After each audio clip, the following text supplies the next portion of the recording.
Well, with so many people still out of work and so many small businesses struggling, we want to keep Central Texas working. So every Friday here on the show, we feature a local business that would love your support. Here's Texas Today's Maria Aguilera with the story of Lula Jane's in Waco.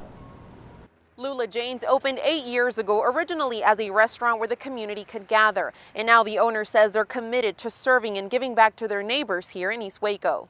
We're happiest when the people who are here are happy with us.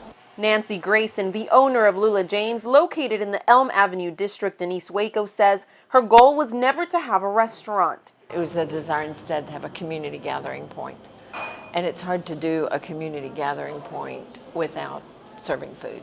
Lula Jane's was the first farm-to-table restaurant in the county, serving baked goods, breakfast, and lunch, mostly locally sourced. Their options are healthy and often plant-based, and they have an interesting menu concept. When you come in, there's one meal featured, and that's it. Grayson says her restaurant has received several accolades and even been recognized by Yelp and TripAdvisor.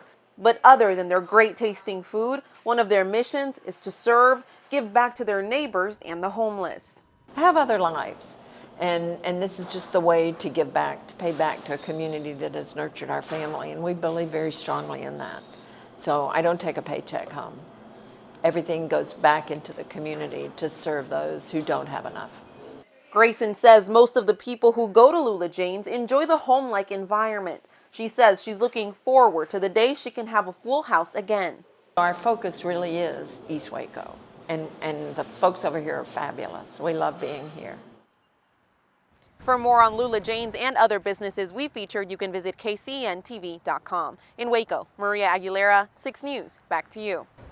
Thank you, Maria. And if you're a business owner or know someone who'd like to be featured on our segment, Keep Central Texas Working, we'd love to hear from you. You can email us, news@kcentv.com, or text us 254-859-5481.